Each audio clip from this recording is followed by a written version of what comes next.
Well, I would think this journey really, my healing journey, I should say, I lived under significant stress and trauma for a good 5 years of my first marriage.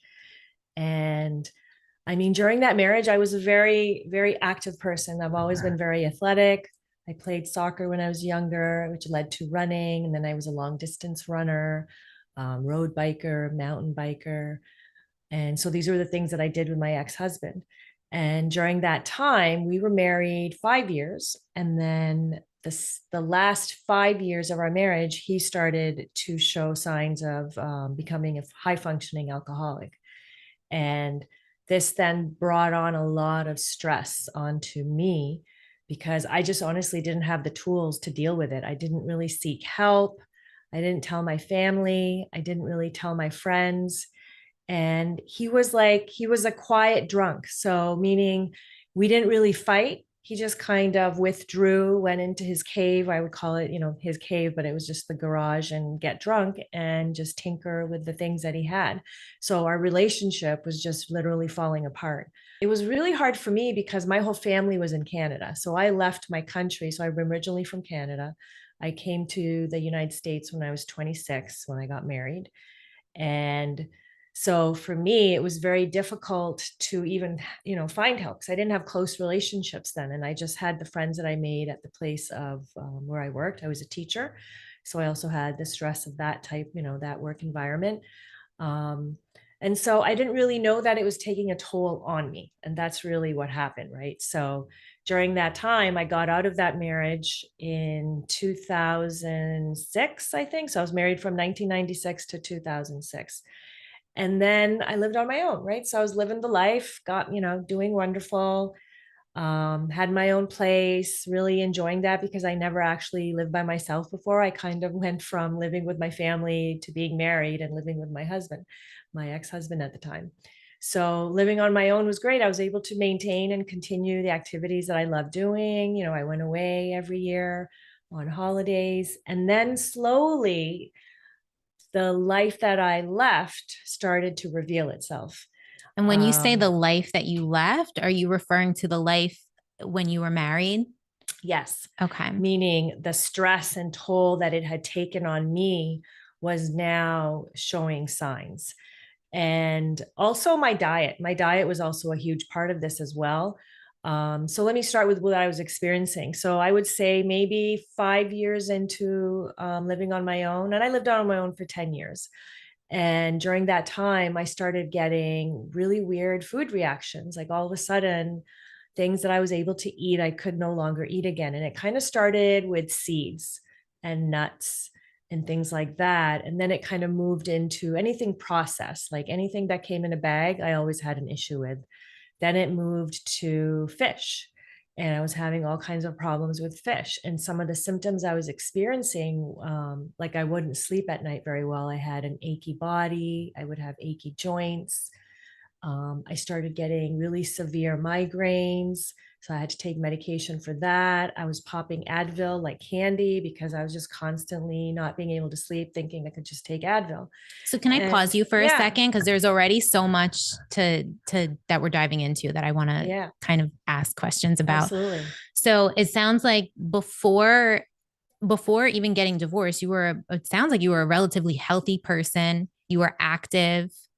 Aside from the stress that you mentioned, do you feel like you were pretty much If what? I were to look back on that now, I would say healthy in the sense in terms of how I lived my life, but how I was eating was not healthy. So I was Okay. eating, I was doing a lot of pasta because I was a runner. So I thought, oh, I need carbs, Mm. and then I wasn't eating a lot of meat. My ex-husband didn't really eat a lot of meat either. So both of us were just kind of more vegetarians. We did a lot of pasta, rice, processed food, going out to eat, that kind of thing. I knew nothing about food then. Okay. No But you were idea. active. Yeah, but I was very active. Okay. And then like the sign started showing itself. So basically when I had all of these problems and I was getting migraines, joint pain, which I mentioned all this stuff. And so what happened was I went to Canada, and then my mom had bought this herbal shampoo that she was using for hair loss, right? So she was just trying it. And I thought, you know what, I should give it a try. And I tried it. And all of a sudden I had this horrible reaction to it. And so I had this massive migraine. My whole body was aching and I was in so much pain. I was just lying on the, like, I was literally, it was like my whole body got beat up. Like that's how I felt inside. And it took a good 24 hours to calm down. And then the next day, my dad's like, you know what? We're going to go see my doctor. And he was seeing an iridologist at the time. And he Tell was me, also an oh, herbologist. wow. So how old were you about at this time? Good question. Were you in your 30s? Yeah, I was in my 30s. I think I was about 36. Okay. Yeah, 35, 36, I think. Um, and then, you know what? I had gone to so many doctors at that time. I went to see specialists, allergists. I saw all kinds of doctors, gastroenterologists, and nobody was able to help me. No one could offer Mm. me anything that I was able to latch on to outside of, like changing my diet. None of them even asked me how I ate.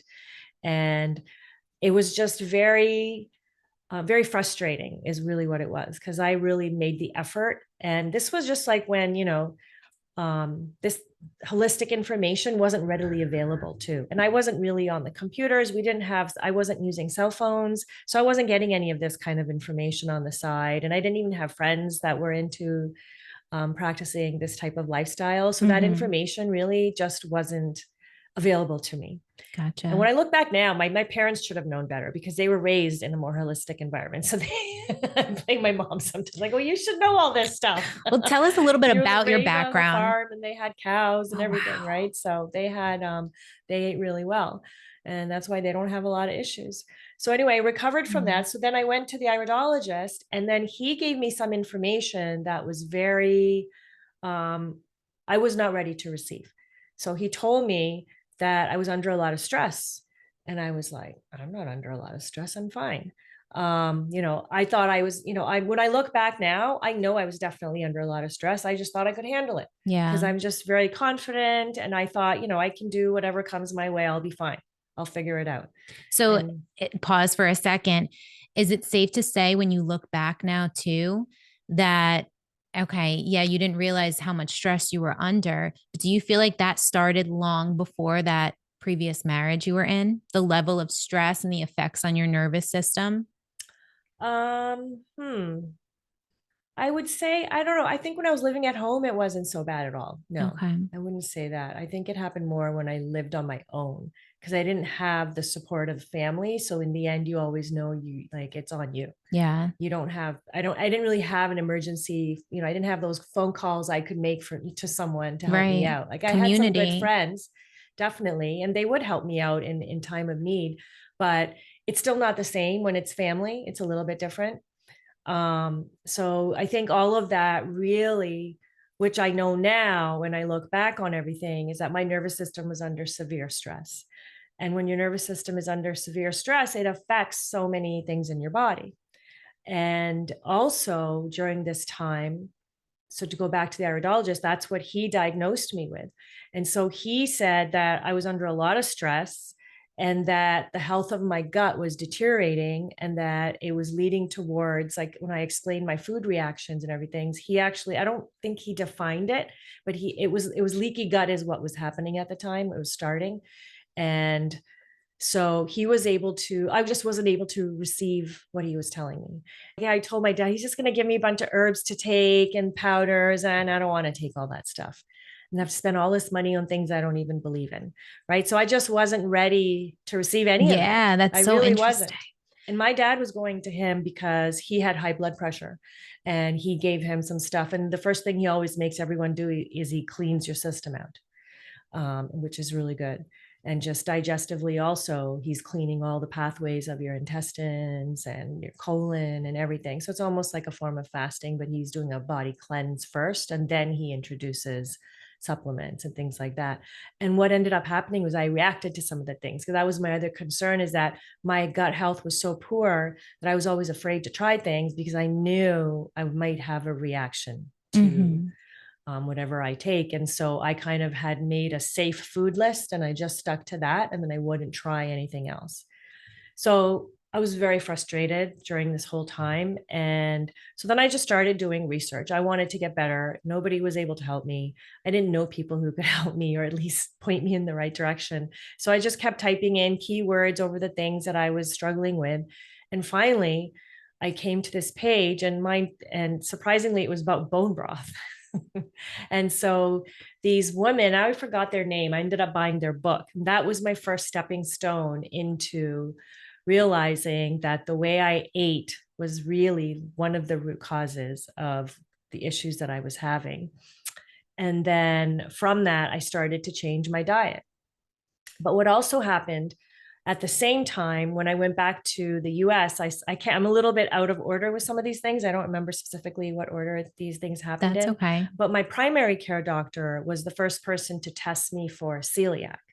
And so that was really eye-opening for me. And I thought that was it. This is it. I'm okay now. We figured it out. So And you it were was a positive? gluten, and I tested positive. Yes. Okay. So I had to eliminate gluten out of my life. And so that was the first thing I did. Everything that had gluten in it in my house, garbage, gone.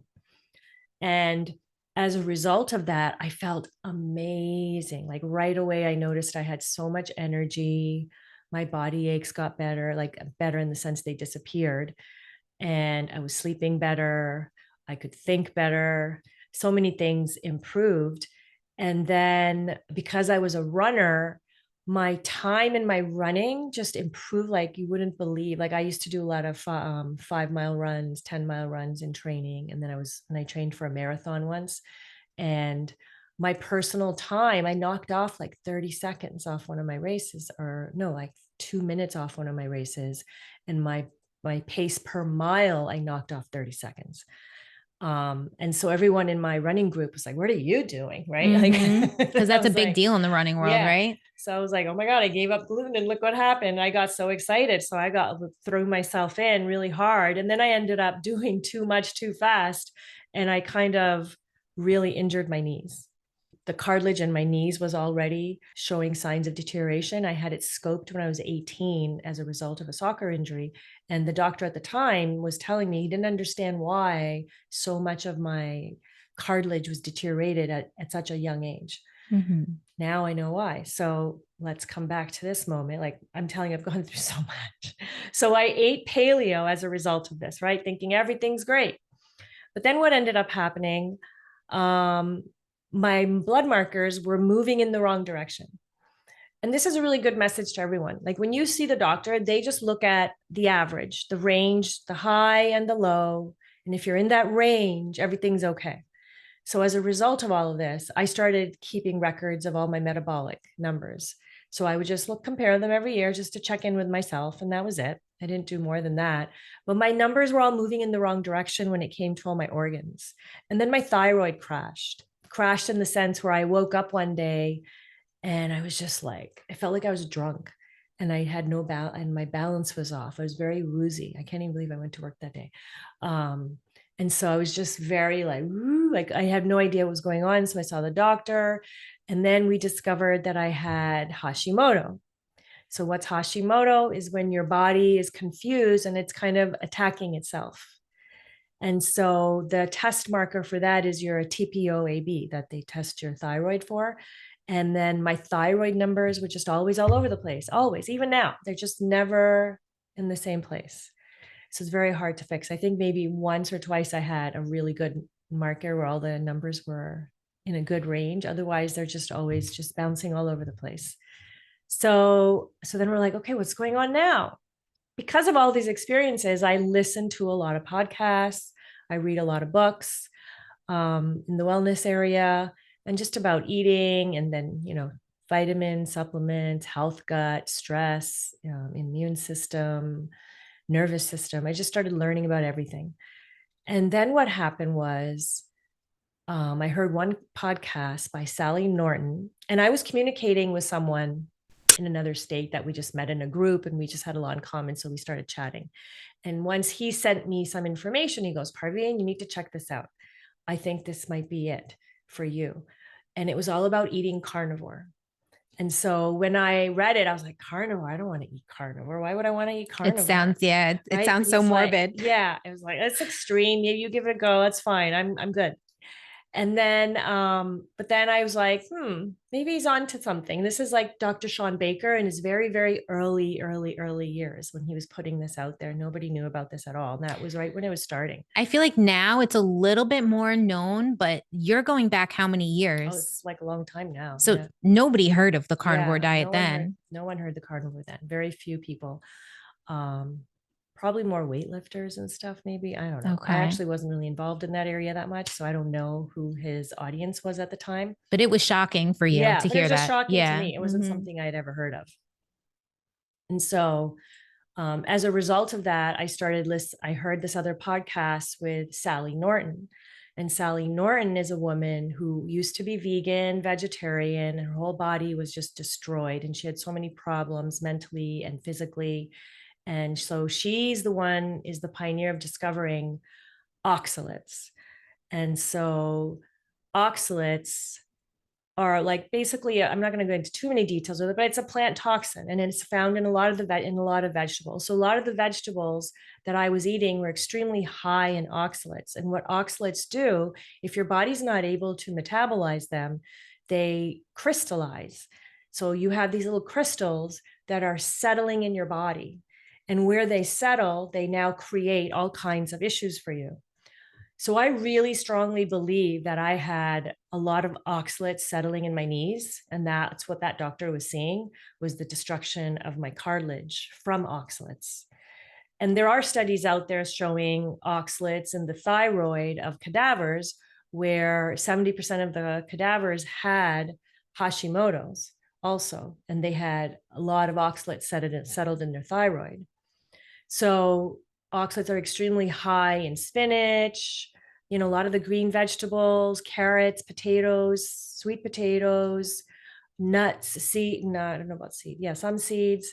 So, I pretty much eliminated a lot of the things I was eating in my paleo diet. Can I ask, Yeah. do oxalates also, are they what contribute to form like stones, or are they Yes. different? Okay. Yeah. And so calcium oxalates can then also form stones in your body. And so people who have stones in their kidneys or also in their gallbladder, they should get the stone tested to make sure what type of oxalate it is. Yeah, it's so interesting because as you're talking, it's making me think of when I had my gallbladder taken out. They found crystals in my gallbladder that didn't yet form into stones, Wow. but they were causing all kinds of symptoms in my body. And they said there was a lot of scar tissue. So Wow. I'm thinking now, as you're talking, that's probably the scar tissue was probably caused by the crystals, is what I'm Yeah. thinking. But I'm It's possibility. Absolutely. interesting. So then as I started to read more about it, I learned that there's something called oxalate dumping. And when people were first saying that, all these people in the thread were just being very dismissive of it. It's in your head, it's not real. It's not true. You're not going through that. So what is oxalate dumping? So what ends up happening, it's a blood signaling molecule, meaning when the oxalates are floating in your blood, and they're also crystallized in your blood too, when they're floating in your blood, what your body does when you stop eating oxalates, then all the organs that are holding on to oxalates are going to start releasing them too. So like when I gave up, so I like this was a very delicate procedure of stopping and removing oxalates from my diet because the oxalate dumping. So when all your organs are dumping, you can have really dangerous side effects that can put you into the hospital. Are they And dumping so, directly into your bloodstream? yes, so Okay. they're coming out of your waist also, right? And so if one of the first signs is cloudy urine. So to all of those listening out there, if you have cloudy urine, go check it out because it's a really strong chance that you're not able to metabolize the amount of oxalates you're eating. I'm sorry, I have to ask one more Yeah, no, question keep asking because I them. think it's so interesting when people go on low carb diets, Yeah, or they often, talk about kidney stones and being careful that, they're drinking enough water so that they don't get right. kidney stones. In your findings, do you think there's any correlation between a low carb diet and that oxalate dumping? Yes, absolutely. Okay. So that's what you have to learn how to manage. And so I had to have an action plan. Like I couldn't just cold turkey. A lot of people go cold turkey and just stop their regular diet and start carnivore. And so carnivore just basically means you're eating meat, anything that is, of the land and of the sea, you can eat, and also includes dairy products. So if you're okay with dairy, then you can also have, the dairy options. And so the oxalates were, and I used to have like, it never made sense to me because I would get like little itchy bumps would just pop out. And I thought once I had bed bugs, right? So I spent like all this time learning about bed bugs. Like, That's what's going on? They're terrifying. all around my feet. I must have bed bugs. And I couldn't find anything. And then there was nothing going on in my room, right? So I was fine. There were no bed bugs. And I had the cloudy urine, and I was in something else, those sudden headaches and sudden body aches too. That was also oxalate dumping. So my body would, when your body reaches a threshold of how much oxalates it can hold, then all of a sudden it's going to release some as well, right? So some of that could have been happening to me when I was eating the way before I made any changes in my diet. But then I had like a short period of time too, where I was doing green smoothies every morning and putting my spinach and carrots and all kinds of wonderful stuff into a blender and then chugging it down. So I was like, and raw to make it even worse. So the condition in which the vegetable is prepared is also a factor. And so when I found out, I actually consulted with the expert, Sally Norton, who was just amazing.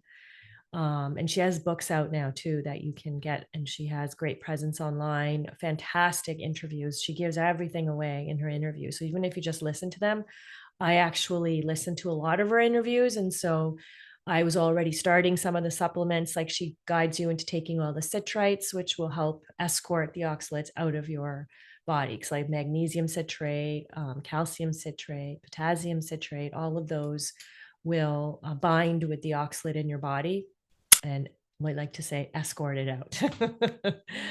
And so by the time I consulted with her, she was like, Parveen, you're already doing a phenomenal job, right? Like everything I was doing was already good. So it really gave me a lot of confidence in myself that my instincts usually guide me well. And the people that I listen to, I kind of take what I know is going to work for me and just sort of go from there to play it safe. And but she helped fine unfortunately, tune everything for me. it's very uncommon, unfortunately, in the regular medical field to have that kind of reassurance. Like if for your doctor to say, Parveen, you're doing a great job, like what would you have to do? I know, right? Versus this holistic approach. And of course, we need both. We need both. And you're going to share a little bit more about your journey as well, and how you not that we discredit medical doctors, but for someone of that, they're good for blood work. Yes, absolutely. Absolutely. But how reassuring for great. you also to know like, hey, I'm doing a good job. I'm doing something right here. What I really needed was a functional doctor at the time. I just didn't know. Right. So eventually I did find one before I discovered the oxalate issue. So I did actually work with a functional doctor too. And then I was doing the paleo. So it was just nice to sort of just let go and let somebody else figure these things out. But you still always have to be your own advocate because they're not always all good either. Right. And they're very quick to want you to buy all of their supplements and all that. And that happened to me too. And I told the lady at the time, I was like, I can't take all of these. I have leaky gut. I'm not going to be able to take them. And that's exactly what happened. I was reacting to the supplements too. So I had to go whole food only. Like I couldn't even take supplements. That's how delicate my leaky gut was. So, and for those of you that don't understand, leaky gut, the medical term is intestinal permeability. So they're known as like tight junctions on your intestinal lining, and your intestinal lining is really, really thin, tiny, like a millimeter small, like width of it. And once you have holes in it, the tight junctions no longer securing your food from escaping before digestion. So my food was escaping and getting into my bloodstream. So that's why it was creating a lot of problems for me. And even during that time, like I had so many different signs, but no one could put the puzzle together. Like I had such significant iron deficiency also. So dumbass me when decided to get an iron infusion, and I went into anaphylaxis. I was like, my body just wouldn't accept it. And I went into anaphylaxis and reacted to the infusion. Were you in a hospital or in I a was just medical like in care? a clinic Okay. where people are there. A lot of probably more cancer patients and things like that around me. And And it's so sad because even after it happened, I had like massive diarrhea. I had to run to the bathroom. My hands were swelling. They went bright red. My tongue was swelling. And then all of a sudden everything went white and I was about to like pass out. I had the presence of mind to ask the nurse, like, what's my blood pressure right now?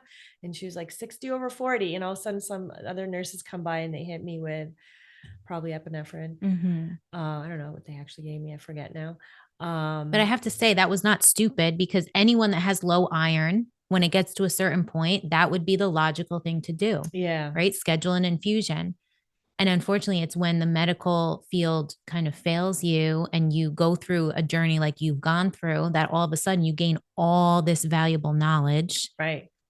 Because every time something happens, I go home and research like what happened, like why. And then of course, no one could tell me once again. Mm-hmm. They're just good at giving it to you, but they take no responsibility of what happens to you if you do. Well, and, It's and like and it's it's so unfortunate too, frightening. because it's all these different branches, right? So Yeah, you have thyroid issues. Okay, we're going to send you to an endocrinologist. right. You have, knee pain. We're going to send you to, an Exactly. orthopedic. Like, we're is anyone communicating? Exactly. Except for this iridologist, who I feel like we're going to keep going back to in this story. But I'm fascinated with it Yeah, because I've never heard of iridology before I met you. right. And not to jump around so much, but you looked at my eye and was able to confirm a lot of things that I intuitively felt was going on in my body. Right. So it really is, it's a whole world, I feel like, that was opened up to you Right. way back Yeah. when. Because then when all that stuff happened in Canada, when I used my mom's shampoo, I would say about, so when I discovered I had leaky gut and all that stuff, maybe a year after all that, that's when it hit me. And I was like, oh my God, I remember him saying something about my gut. And then I went back and looked at my notes, and he didn't speak very English very well. And I just took a couple of notes. So I didn't have very detailed notes about everything because I wasn't taking it as seriously. So I feel bad now because I'm sure I got even more information at the time. But I had the stress rings. I had the markers for leaky gut, which they're known as solar radius. No, so solar radii, which are like spokes, like the spokes of a wheel coming out of your pupil, right? So really iridology, I always tell people, think of iridology as someone reading the fibers of your iris, right? And think of it like your skin. We're looking for injury on the fibers of your iris. And so if you look at your skin, you might have a little scratch, right? That's a certain level of injury. Now you might have a cut, a gentle, like a light little scratching cut, but a little bit of blood's coming out now, right? And then you can also have a really deep cut, and then you can get all the way down into the bone too. And so that's how we look at the iris. We're looking at levels of injury, or and we like to call it inflammation, to the iris, and it will show itself with different markers. And so you can glean a lot of information when used. I mean, I wouldn't use iridology as my primary tool, but I feel like it's an excellent tool to use in conjunction with other tests and things that you're doing, because it'll just confirm everything for you that you're on the right path. Um, I've had the best story I've had, like one lady had markers in her one side of her lung. And I then asked her if she was a smoker. And she was so offended. Absolutely not. But her friend was with her, and she was like, but you're a firewoman. So all the years of being a firewoman had caused so much damage to one of her lungs that she had significant inflammation in that side of her lung. And so what it really does, I mean, I always start with the health of the gut, because that's what I look at everyone first. And let me tell you, the health of the gut of America is not good. And so many people have different markers in the health of their gut. I see a lot of high sugars, right? You'll see a lot of markers, stress on the liver, a lot of yellows and oranges. So for those of you that have that yellow orange color around the pupil, that's the area of the gut. And if you see those colors, it's pointing to a problem in your body. And in And your experience, I mean, you mentioned kind of how common it is, yeah, but how common is it really? Like, even in our children? oh yeah, it's very common. And I was a teacher for 25 years. And when I look at the health of the students every year, you would get more and more children that have allergies, and even the food allergies, right? And I that as a parent also. So the kids are really, really struggling now. in the schools too. And it all comes back to diet. And even when you look at them with their snacks, everything's either processed in a package. And I understand parents are under just as much stress too. And it's not always easy to do, but it just requires intense planning and preparation to make sure that your children are eating well. And so, that kind of brings me to like, I mean, where I am now. I mean, I've been eating carnivore now for 5 years. I'm on my 6th year of eating carnivore, and it has served me well until last week. I found out something. Until last week. Well, I have to say, I'll let you get onto that, but I have to say, I think I've probably known you about 5 years. Yeah, And I 5 years, and I think so. I feel like you don't Yeah. age. Thank you. I don't know if it's the carnivore or what, but you're always going. Like you're such an inspiration to me, honestly, Well, because you. you're so active, you're so youthful, your mind is so sharp, and you're just always like you're living the life, like you're walking the walk, talking the talk. Like I just want to give you a lot of credit because I see you, and it's really inspirational. I mean Well, that. thank you. So what happened Maybe last we'll week? finish the diet stuff because it's all food related, and then I'll Okay. go to the other stuff. Whatever you Yeah. feel, yeah, you want to share. So last week, what happened? I finally got a DEXA scan. I'm 55, by the way. So if you're wondering my age, and then at 55, I actually asked my gynecologist for the DEXA scan, only because my mom has osteoporosis and osteopenia. So I figured, you know what, let's just get the marker and see where I'm at. And when I got my results back, I have osteoporosis of the lumbar spine, and I have osteopenia of the left femur head of my hip. So I'm like sitting there, what? I'm like, I eat carnivore. That's like the best diet for this condition. And then as I was thinking, I realized, oh my God, when I was in my 30s, I had so many injuries. When I was younger, so before I moved to the US, I actually tore my, no, I think that was when I was in the US. So in my mid 20s, close to 28, 29, I started playing soccer here, also in a women's league. And I just got really hit really hard on the side, and I took out my left ACL. Then I think 2 years later, I took out my right ACL.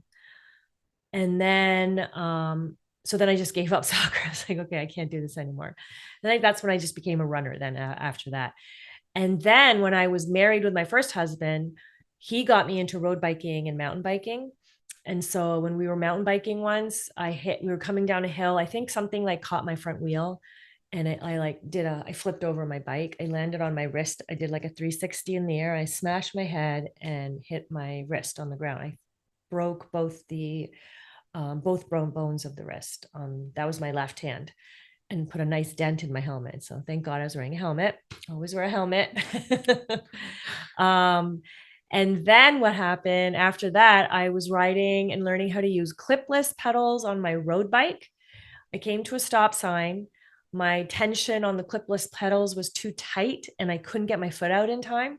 So as I was trying to get it out, and I fell over. So it was just a gentle fall. So just think about how high a bike is, and you're sitting on the seat. That was the distance that I fell. But when I fell, I totally snapped my right wrist, and I broke both bones again. So it wasn't even just like, a really bad sprain. Like, I should have just been a sprain. I snapped both bones in half. So they were clean breaks. Both of them were like that. And then I was jogging once. And when I was jogging, there was like a wire on the ground. It got caught up in my one leg. And then the other leg got caught up in it. I'm a little bit of a klutz. And then I went flying forward, and I reached out with my left hand, and I broke my elbow, and I had a hairline fracture of my rib. It was very painful. And this is all in your 30s? This is all in my 30s. So this was all in my 30s. Nobody said, maybe you should get a DEXA scan or get your bone density checked out. Yeah, that's a lot of breaks. And I didn't know about it. Like, we just don't know these things. It's just not common knowledge. So it really depends on your upbringing and who you know and what you listen to. So it's just, this is before, social media. There was no social media then. I was in my own little bubble, doing my thing. So I never thought of nutrition or anything. So this is way before all my other problems started. So had I known better right there and then, that was this right there. There was a great sign right there that you are malnourished and you're not absorbing nutrients. That's because I was still eating gluten. So I was eating gluten all the way up till my late mid 30s, right? So I was malnourished. And then I'm also running, I'm sweating, I'm losing so many minerals, and I'm not replenishing with anything good. I wasn't taking any, maybe I took a multivitamin at that time. That was about it. Wasn't doing anything else, no vitamin D, nothing. And I've even done a vitamin D experiment on myself and I need it desperately. Like, even if I actually tested myself for a whole summer where I laid in the sun every day for an hour, and I stayed in the sun, and it did not make a big difference in my vitamin D levels at all. So Wow. I have to supplement vitamin D.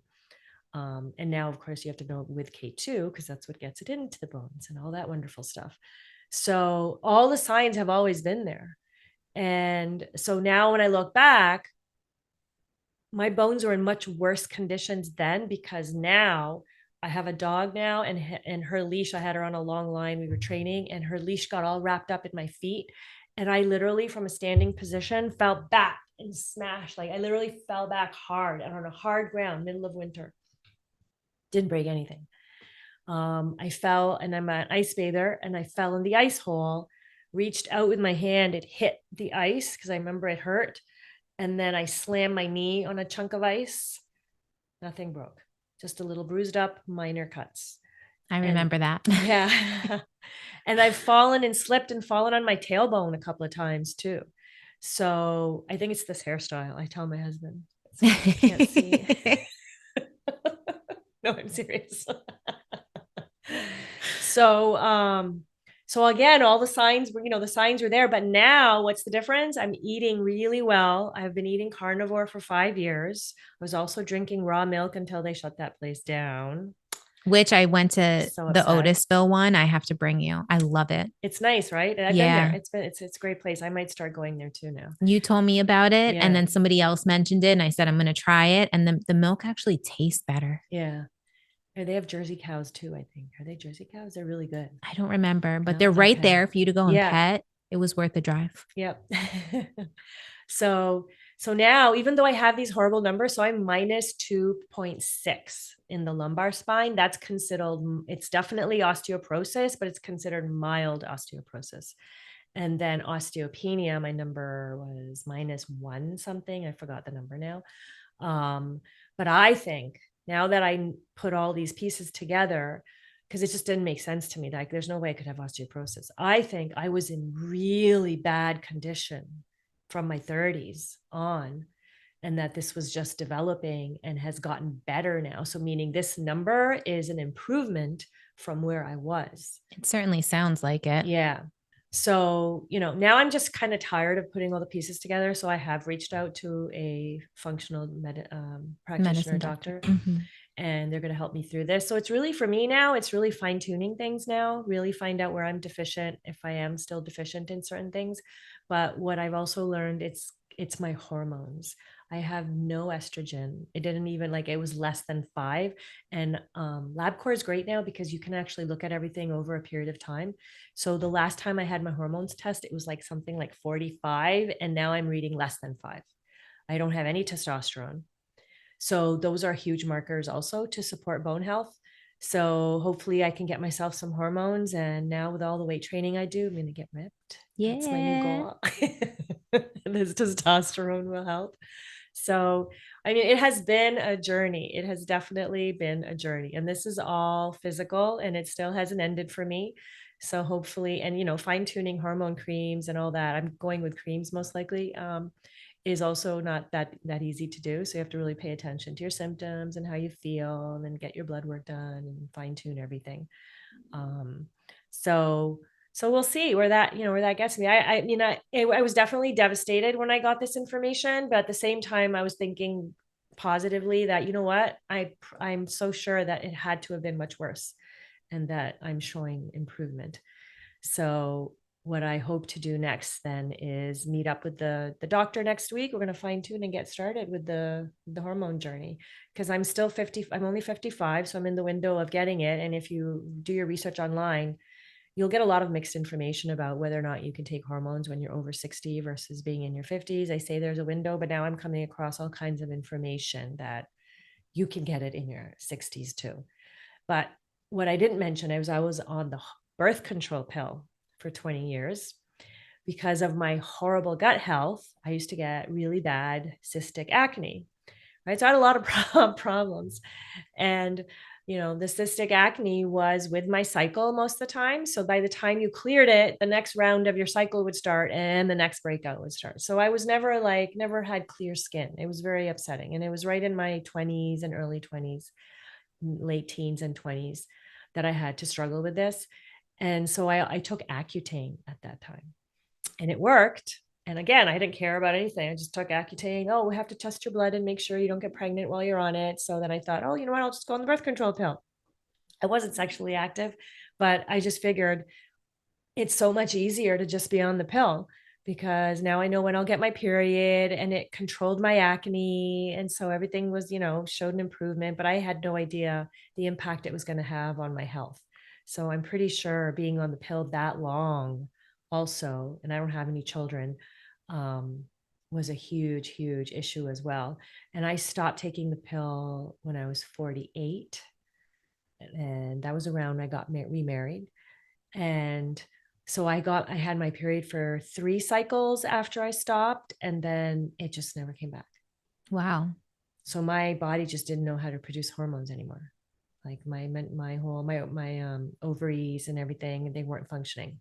So I think that also contributed to the deterioration of my bone density because I don't think I was producing any hormones. And I tried to get pregnant when I was married, the first time I was married, and I always struggled. We didn't have any success.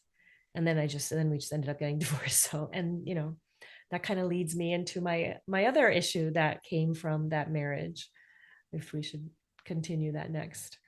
But It's up to you. If you want, we could do it to be continued. I would love for you to share a little bit about your breath work, if it's not too much to ask, but we could save that for another time too. Let me see how we are on time. Oh, we're coming up on an hour.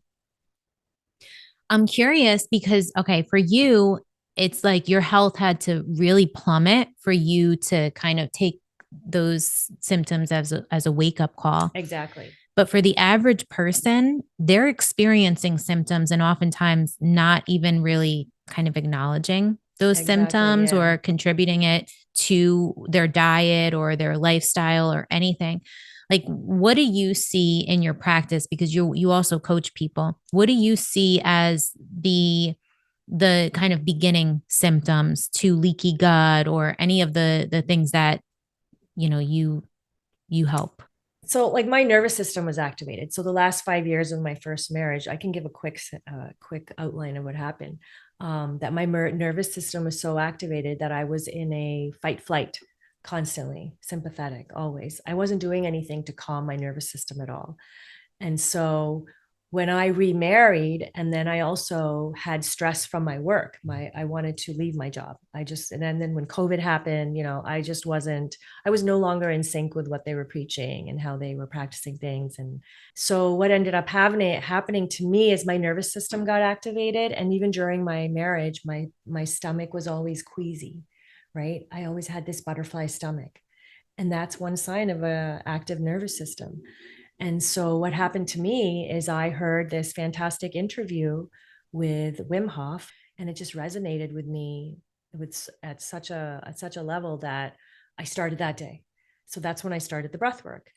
And I had an immediate benefit. Like I didn't even know that I was lost in monkey mind. So that's a great sign. So people who are lost and always deep in thought, like just always lost in thought. I was always in thought. I didn't even know I was lost in thought. And you won't know you're lost in thought until it's gone. It's just like being healthier. Like when you tell people like you should try this, they're like, no, I'm fine. Like they don't think that they can feel any better until they do. Mm-hmm. Right? It's like being in ketosis. If you burn ketones over glucose, it's a completely different experience. The level of energy, your mind power, I mean, the stamina, your mental brain power and the stamina you get is nothing compares. So when I started that, the next step was the cold plunge, and I started training myself to take an ice bath. And so these things all impact your nervous system. And so I was actually moving from a state of sympathetic now into parasympathetic, which is rest and digest. And I just didn't really know how to be that way. And so people who are always running around all the time, to say digestively, yes, there can be symptoms that they might experience, like someone who if your nervous system's all tightened up, that can actually lead to constipation, but it can also lead to diarrhea.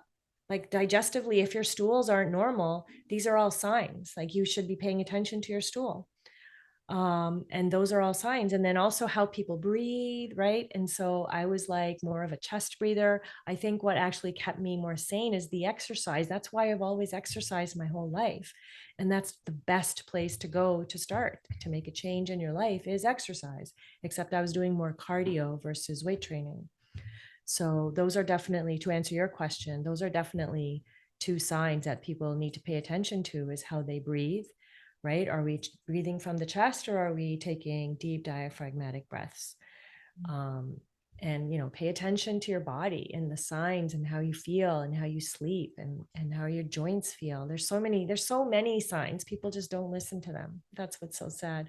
Because even when I talk to people, you know, I've stopped giving advice because I was just too enthusiastic before and I wanted to heal everybody, but I just stopped because people have to want to help themselves. So you can sit there and waste all this energy on someone and then they do absolutely nothing. And that happens now, even with my cold shower experiences. I'll give people advice when they ask me, I share it with them. And then if they do that, I check in with them and say, how's it going? Did you notice anything? Oh, I forgot, I stopped doing it last week. And, then they got sick. They're not doing it anymore. So, that's another whole story is the impact that breath work and cold exposure had on me was so profound that, I became an instructor. So now I coach people on improving their breathing and learning how to strengthen their mindset. And I think that's just something I was born with. Like when I talk to more and more people, I realize just how challenging it is to make changes in their life in that way, especially when it comes to food and your food addictions and your habits. Um, it's just been that way for me always. Like I don't know how to share otherwise. That's just who I am. It's part of who I am. But I definitely help people in that area to make those changes. And then also with the cold exposure, it's grown so much just in my town. Like we have a huge group. We have a regular ice bathers that meet every weekend in Greenwood Lake, and we plunge on the weekends, 9 a.m. Starts in October. I can't wait. I love it. Ice And buddies, you call it, yes, right? Greenwood Lake Ice Buddies, look us up. So we're having a phenomenal experience. But all of these things are related, right? So if you're not eating well and you're tired all the time, it's going to impact your nervous system. And then if you're not breathing well, that's also going to impact how you feel mentally and physically. So everything is connected.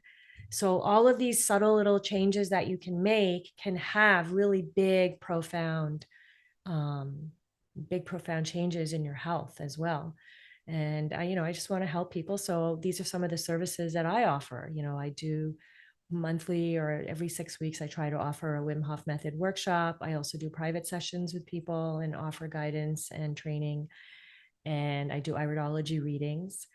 And what else? I feel like there's something else I do. And your Yeah. breath And I work. do some coaching with, self-sabotaging behaviors. Mhm. That's a whole other story. There's a lot, but literally like my personal business is called Parveen's Path. And I basically offer the services of the things that have had a huge impact on my life. And I just believe in it so much that I feel I want to help other people with the same things. And I've really helped a lot of people along the way. And so that's really rewarding. And that's all really you can do. It's just they have to then help themselves. So I've offered the tools, giving them guidance, and now you have to do the rest. Yeah. And so it really comes down to helping yourself. But it's all wisdom that you have gained throughout this journey so that hopefully people don't have to go through all of these things. Right. And I've gone through it. I thought it was over now. But hey, the way I look at it, I'm hoping that the hormones really give me the muscle that I've always craved. And There I you feel like go. that's really why I've never built muscle. And that could absolutely Yeah. be. I think it's So we'll see. interesting that now it's shifting over to hormones. It almost feels like, do you feel like that could be like the last piece of the puzzle? Absolutely.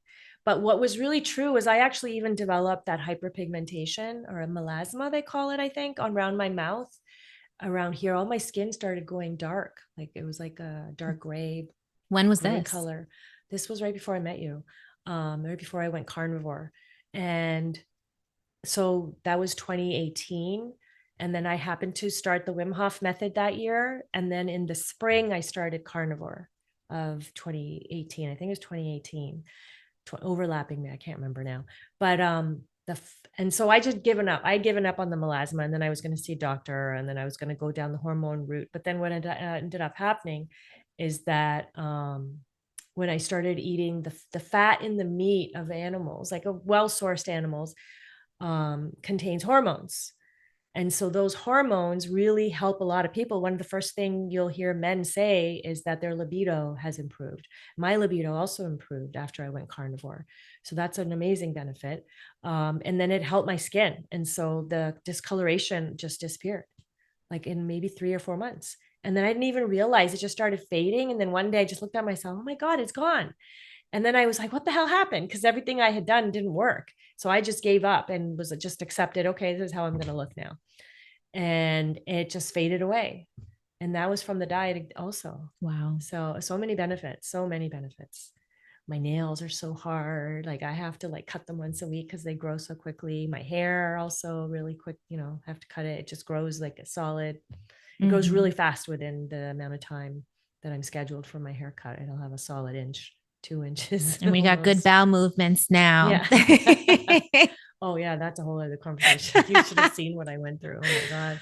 Oh, I love talking about bowel Yeah. movements. But no, you are someone who glows. Like if it doesn't show through the camera, I feel like in person, you glow. You do. Well, thank you. And yeah, it's true. I feel like you found like this kind of fountain of youth, in my opinion, that unfortunately I wish diet was not controversial. Unfortunately, it kind of is.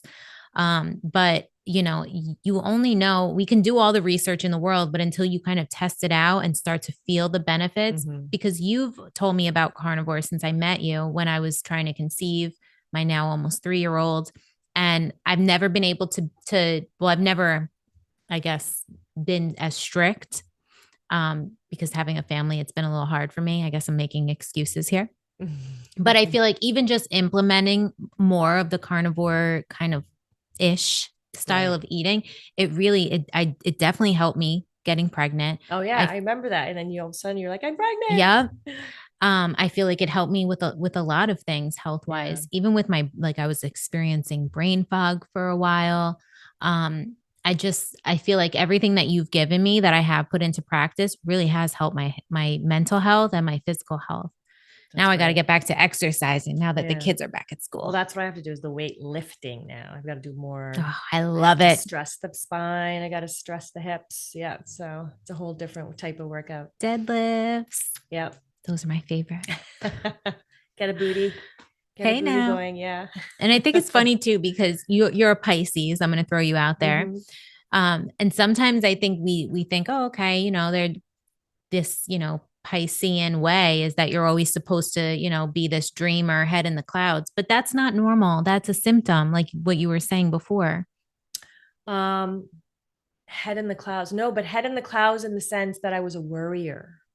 It wasn't like now I'm building my whole intuitive side and listening to what comes through. It's a whole different experience now. Yeah, because now my mind is clear. So now when something comes through, it means something. Whereas before it was a product of me and, oh, I got to get this done and I got to finish that and I got to make this. Like it was like a to-do list almost. And then also just, worrying about things and I was just always in my head, always in my head. I even had a boyfriend, one ex-boyfriend, tell me that too. And I was like, I should have listened to him. He had a little more knowledge than I did. At the right time, you got what you needed. Exactly. If you were to give the listeners a bit of advice as to what they could kind of feed their inner script to help them in their, health and wellness journey, what would that piece of advice be? The first thing, like after listening to myself talking now, honestly, it's just, to me, it's really simple. It just is, don't give up. Like, they're like, don't let the doctor say that this is your diagnosis and now you're going to have to live with this for the rest of your life. You have to dig, you have to be your own advocate. And all of these things, there's a reason why they're happening. And it's not a death sentence, and it's not like, you don't have to change your whole life now, um, because of a diagnosis. I could have done that many decades ago, you know. So I wouldn't be who I am today, had I given up. I wouldn't be the person I am. So, that's, to me, I think that's the best advice. And do breath work. That's a different conversation, but that's also huge. I think everyone's just carrying so much stress. Like, we need to balance our nervous systems more. And we don't even know that we're that way until you learn what it really means to relax and have a calm state of mind and body. Because I was not that person at all. And now stress rolls off me so much better, and I'm able to handle stress better. And that's a huge contributor to all of these problems, also. Absolutely. Yeah. Thank you so much for coming Thank on you and so sharing much. your This was fun. expertise and yeah, and being vulnerable with us. I appreciate you so much. Thank you. So, for everyone listening or watching, I will leave all of Parveen's information below so that you can follow her, so that you can link up with her if you feel like you need a little bit more support on your journey, whether it's in the health field, or wellness, or whatever you have going on physically in your body. You'll have all of her information below. And I look forward to seeing you on the Yes. next. Thank you for listening.